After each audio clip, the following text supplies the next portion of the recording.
Kaixo eta ongi etorri aste honetara. Gaur ekainaren 12, astelena, Mariluz Murgi ekarri dugu gurekin, Nafarroako elikagaien bankuko kidea. Baina lehenago goazen betiko edukiekin. Orain efemerideak. 1943, Berezanin, Oblast de Ternobil, Ukraina, naziek sarraskia egin zuten getoan. 1180 judu eraman zituzten juduen hilerrira eta fusilatu. 1973, Jacksonen, Mississippin, Ku Klux Klaneko kide batek arraza beltzeko Medgar Evers liderra asesinatu zuen. 1974, Hego Afrikan Nelson Mandela kondenatu zuten betirako kartzelara. 1981, Leningradok bere aintzinako izena berruskeratu zuen, San Petersburgo. Eta orain, aste honetako agenda. Gaur mailinguru euskaraz, Ernest Gaztea, 100 urtez dira deus. Zibibox kondestablen gaur ekainaren 12an arratsaldeko 7:00 8:00, San Fermin hurbiletik. Asteazkenean, Zezen plazaren eta Hemingwayren lehen bisitaren mendeurrena. Bisita gidatu euskaraz. 14an, asteazkena 5:00 aurrera. Ibilbidea Artepetxetik, Kortetatik, Erizaindegitik eta ehunka istorio gertatu diren kale kaperatik. Bestetik, liburutegi miragarria, ekainak 14, 6:30 asteazkena. Irakurle taldea Arrosadia, euskarazko irakurketa kluba. Alice Munroren Zorion handiegia liburua komentatuko da. Ostegunean, kantu eta hitza musika zikloaren barne nahiak nahi kontzertua eskainiko du Oko Andre Maria plazan arratsaldeko 8:00. Sarrera doakoa, lekua bete arte. Euria eginez gero kontzertua erraldoien txokoan izanen da. Eta amaitzeko ostiralean, Jerejev elkartearen aldeko ongintzazko kontzertua Padeziganda helduen abesbatzaren eskutik. Gainera, elkarteak Senegalen egiten dituen proiektuekin laguntzeko ekarpen ekonomikoa egin daiteke. Arratsaldeko 7:30 Kaputxinoen elizan. Goazen orain, egunkarien azalekin. Diario de Notiziasen, Nafarroako Nupeko eta Uneko 85 titulazioek 10.000 ikasle erakartzen dituzte. Nafarroako Unibertsitatearen 6.406 eskaeretatik, 137 atzerritik etorri dira. Graduei buruzko 3.000 kontsulta baino gehiago jaso dituen Nupen aurreinskripzioa 19an hasiko da. Argazki handi batean, Iker Mintegi Nafarrak irabazi zuen atzo Muskildan Nafarroako utziliarien azken etapa. Txenteatik Hugo Aznarrera, garaipena 27 urteren ondoren. Beste berri batzuetan, Marea Berdea. 4.000 pertsonak babesten dute minbiziaren aurkako ikerketa. San Fermin, estafetako apartamentu bateko 2.500 eurotatik kanpineko 14 eurotara. Elikagaien bankuak ekainean online doaintzak egitera animatu du. Diario de Navarran, langileen engainuak enpresetako ziberdelitu gehienen ondoren. Poliziako eta informatikako adituek prebentzio eta prestakuntza azpimarratu dituzte. Nafarroako itzulia etxean geratu da, 27 urte geroago. Hugo Aznar, Kortesekoa 3. Nafarra izan da txirrindularitza proban. Argazki handi batean, berde solidarioa. Minbiziaren aurkako martxak 4.000 pertsona biltzen ditu Iruñean. Beste berri batzuetan, Iruñeko kaleak bizikletaz betetzen dira. Nafarroako ebau femeninoz idazten da. Garan, espetxe mehatxua, Aiaraldeko 7 bizilagunen aurka, Tubasetxeko greba dela eta. Tubasetxeko langileek elkartasunerako deia egin zuten atzo. Fiskaltzak eskualdeko 7 pertsonaren aurkako 20 urteko kartzela zigorrak eskatzen dituela azaldostean, greba historikoan parte hartzeagatik. Inkesta gehienak EAJ puztu zuten eta EH Bildu gutxietsi. Olarizuk beso zabalik hartu du ikastolen jaia. Argazki handi batean, Urdaibai eta Donostiarra garaile Euskadiko txapelketan. Beste berri batean, Alabesek igoera izango du jokoan Valentzian. Eta azkenik, Euskal Herria irratian, berri nagusian, Ibai Sueskunek dioenez, lehen harriko eskorra jarria, ea larun batekoak balio duen euskarari bultzada emateko. Jai giroan eta eguraldia lagun milaka lagunek larunbat honetan eskatu dute euskara ofiziala izan dadin Nafarroa osoan. Eskuinean goitin, internet bidez ekarpenak egitera deitu du Nafarroako elikagaien bankuak. Eta azkenik behean Alejandro Katena gorritxoaia da.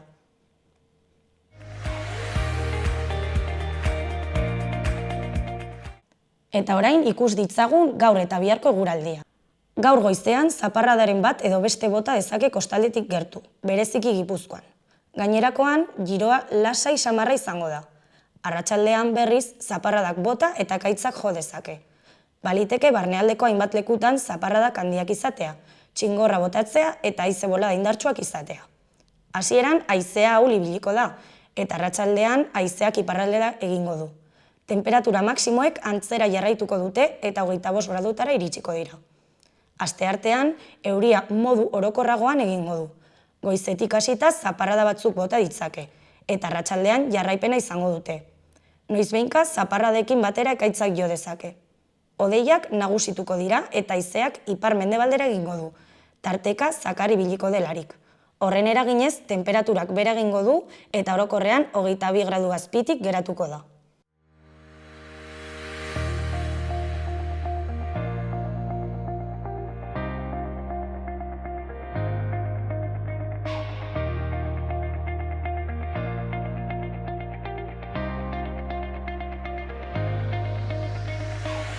Gaurkoan elkarrizketatu berria daukago, Mariluz, Nafarroako elikagaien bankuko kide bat, euskalduna, eta gure programara etorri da, azaltzeko pixka bat gaur egun izaten ari garen arazoa direla. Elikagaien prezioek gora egiten dutela, eta beraz ez ditugula hainbeste elikagai eskuratzen ditugun pertsonentzako. Beraz, arazoa hau azaltzeko, Mariluz gurekin ekarri dugu. Arratsaldeon, Mariluz. Gaixo, arratsaldeon. Beno, pixka bat testuinguruan jartzeko, esan dezakegu gaur egun elikagaien prezioek gora egin dutela, lehen esan bezala, eta horrek arazo handia ekarri duela donazioek behera egin dutelako. Zer esango zeinuk dela egoera? Hala da, prezioak igo dira. Guk ikusten dugu oso zaila dela gero eta zailago elikagaiak ematea.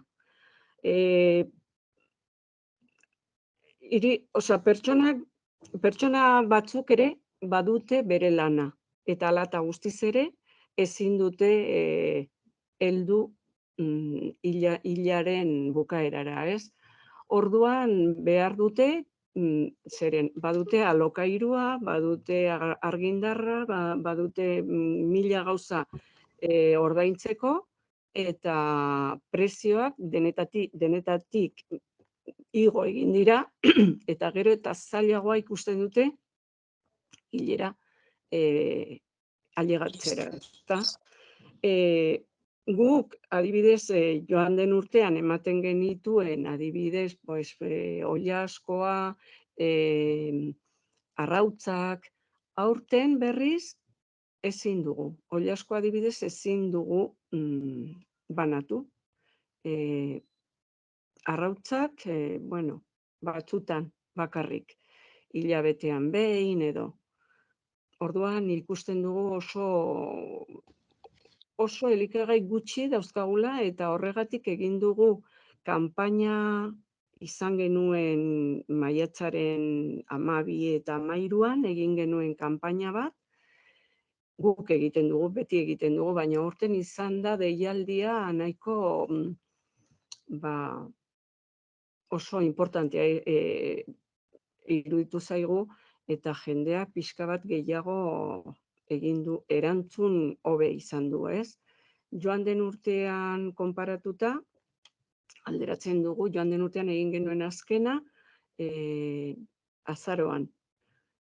Joan den urtean bildu genituen 125.586 kilo kanpaina horretan, eta urten berriz, orain maiatzean egin genuen 12 eta 13 esan dudan bezala, 151.622 kilo.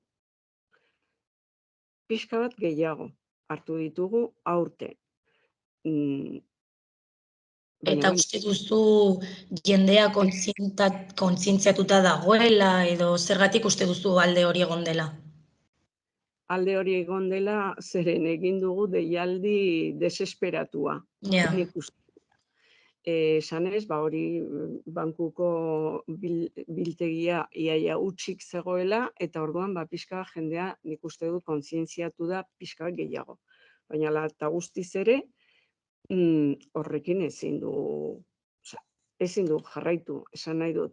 Guk hilero banatzen ditugu 300.000 kilo. ja.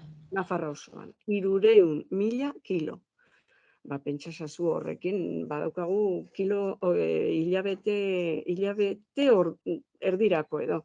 Eta zein izango litzateke konponbideren bat jende gehiago animatzeko edo ezakit? Guk ulertzen dugu, jendeak ere nahiko larri ibiltzen da, bere etxean, ez? Orduan, igoera, prezioen igoera izan da izugarria.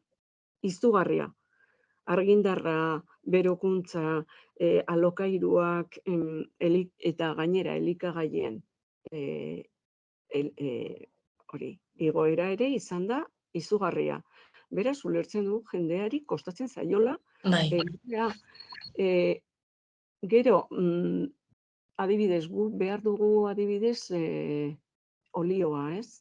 Olioa da super garestia. Garestia.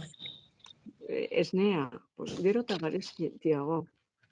Orduan guk ulertzen dugu, naiz eta, gero supermerkatu batzuetan egiten dute elikagaien fisikoa, elikagaiak eman eta sartu kutxetan, eta bestaldean egiten dute bonoen bidez. Orduan zu joan zaitezke supermerkatura eta kutxetan esan, nik eman nahi dut elikagaien bankurako 5 euro edo 6 euro edo 7 edo 10. Orduan, bono horiek diru horrekin, ematen duzun diruarekin, gelditzen da hor supermerkatu horretan. Eta gero guk behar dugunean esnea, olioa, joaten gara supermerkatu horretara, eta hor erosten ditugu. Eta zuk uste duzu jendeak badakiela hori, hau da, ni supermerkatuan usten dudanean 5 euro elikagaien bankuarentzat, zer egingo duten horrekin? Bai, gu hor gaude, badakizu egiten dugula, asteburu horretan kanpaina egiten genuen momentuan, eta hor badaude voluntarioak, elikagaien bankuko voluntario pilo bat daude. Eta bai, azaltzen dute, baina, gero egunkarietan, irratian ere esaten da, jendea, nik uste dut. Eta voluntario bilakatzeko zer egin beharko genuke? Ni adibidez voluntario izango nahi banu? Bai, horretarako, badaude bi motako voluntario. Batzuk kanpainetarako bakarrik, eta beste batzuk eguneroko voluntarioa, ni bezala. Ni 3 egunetan, astean 3 etortzen naiz. Baina badaude, hemen urtero, egunero egiten duguna, eta beste batzuk badira kanpainarako bakarrik. Eta kanpainarako egiten da, kanpaina bat egiten da voluntarioak bilatzeko. Egiten dugu, horriaren bidez. Eta zenbat kanpaina egiten dituzue urtero? 2 kanpaina. Bat maiatzan, beste bat, eta beste bat azaroan. Bale, eta horrekin ez duzue ez zarete iristen urte, eta gero kanpainaz aparte orduan zer egiten duzue? Begira, 3 programa desberdin daude. Bat, Europar Batasunakoa. Europatik ekartzen dituzte elikagaien bankura, urtean behin zenbait kilo baina nahiko, Osa, esan nahi dut, bi kamioi, etortzen dira, bi aldiz, osea, urtean bi aldiz, bitan. Eta hori banatzen dira gizarte erakundeetan. Esan dizudan bezala, ez dugu ematen pertsona bakoitzari, baizik eta gizarte erakundeak. Gizarte erakunde bakoitzak baditu bere benefiziarioak. Guk programa informatiko baten bidez hemen ditugu guztiak. Zerrenda guztiak, gizarte erakundeen onuradun edo benefiziario guztiak, ez? Orduan, erakunde sozialek eramaten dituzte, Europar Batasunak bidaltzen duten elikagaiak, eta beraiek banatzen dizkiete beraien benefiziarioi. Lehen ekartzen zituzten Europar Batasunetik. Galkorrak ez diren produktuak. Hau da, lekaleak, pasta, arroza, harina, irina, azukrea, olioa eta esnea. Aurten, esnea eta olioa suprimitu egin dute. Ez dute bidali. Pentsasazu, aurten behar genuen, gero eta gehiago, aurten ez dute bidali. Gero, beste programa badago, fruta eta barazki ekoizleena. Astero, etortzen da kamioi bat, fruta eta barazkiz beteta. Orduan guk, astero, egiten ditugu hori ere. Banatzen ditugu, edo fruta edo barazkia, segun zer dagoen. Eta gero, beste programa bat da, hilero, bidaltzen ditugula ere erakunde sozial horieta, osea gizarte erakunde horietara, guk ditugunak, hemen ditugunak. Eta hemen ditugunak dira edo enpresak, elikadura enpresetatik, ematen dizkigute pilo bat ere, enpresek, guk jasotzen ditugun elikagaiak kanpaina horietatik, eta bankuak erosten dituztenak. Bankuak diru horrekin, bonoekin eta jendeak ere ematen du dirua, partikularrak ematen dizkigute dirua ere. Diru horrekin ere erosten ditugu, falta zaizkigun elikagaiak erosten ditugu. Eta hori, bidaltzen ditugu hilabetean behin. Astean behin fruta eta barazkia eta urtean bitan Europar Batasunakoa. Vale. Eta zer espero da urte honetan ikusita maiatzean egindako kanpaina? Zer espero den? Igoera egongo dela edo... A ber, espero dugu hurrengoan ja, zeren oraingoa ja ari gara banatzen. Osea, oraingoa, maiatzan egin duguna, ari garaia banatzen. Eta gauza da geroz eta familia gehiago daudela horren esperoan, ez? Hori ere esan behar da. Joan den urtetik ona, 1000 pertsona gehiago sartu dira zerrendetan. Hori. Elikagaia jasotzeko. Eta gauza da, elikagai gutxiago badaude eta pertsona gehiago nola konpentsatu hori, ez? Hori. Orain pertsona bakoitzak lehen jaso bazituen 20 kilo, orain 10, edo nolako aldea dago. Inoiz ez, 20 kilo, inoiz ez du banatu, baina lehen banatzen genituen 14 kilo, eta orain gaude 8-9 kilo. Claro.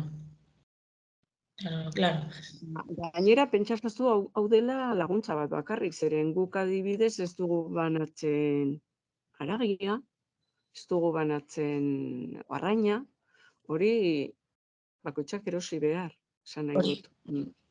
Laguntza oso basikoa, ez? Oinarrizko laguntza da gurea. Ez dakit. Eta orain badago online bidezko donazioak ekainean ere badaude aukera egiteko, ez? Bai. Badaude, urte osoan, online urte osoan eman daiteke.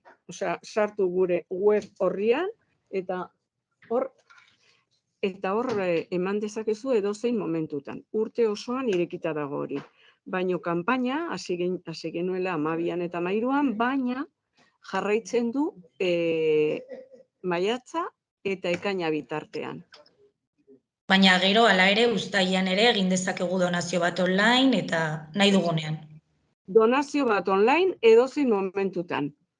Bale, orduan, esan duzuna, badaude 2 kanpaina urtero, ez? Eta gero, aparte, donazioak online. Edo badago beste aukera bat. Ez, ja. Hori da. Bale. Ba, ez dakit zerbait gehitu nahi duzun, edo... Bueno, hori... Jende animatu... Esan dugu urte osoan dagoela gure web horria irekita, beraz, norbaitek nahi baldin badu dirua sartu, ongi etorri. Ongi etorria izango dela. Beno, hori izan da guztia, Mariluz Nafarroako Elikagaien Bankuoko kidearekin egon gara, eta berak esan duen bezala, urte osoan zehar egongo da irekita online bidezko donazioak egiteko, edo bestela, hurrengo kanpainara joan zaitezkela dela, noiz izan duzu zena?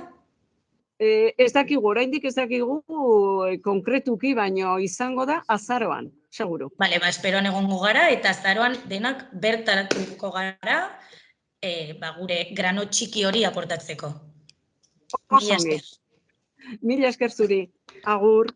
Agur.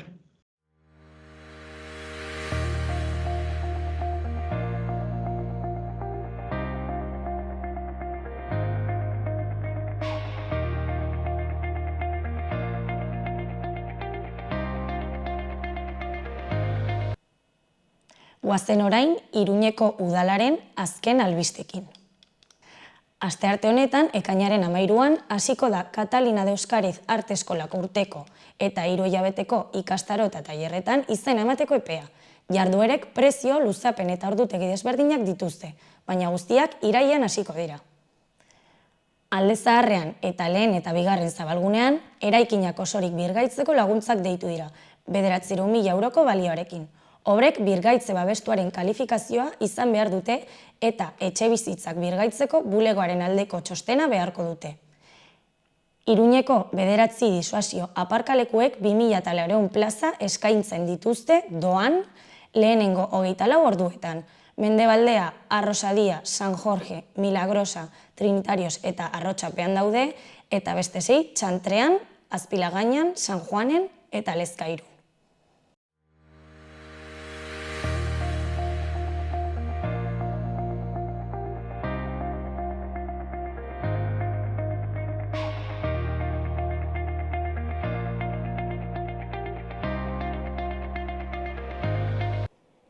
Beno, eskerrik asko hemen egoteagatik, gaurkoz hau izan da guztia eta bihar asteartean berriro ikusiko dugu elkar. Gobierno de Navarra. Nafarroako gobernua.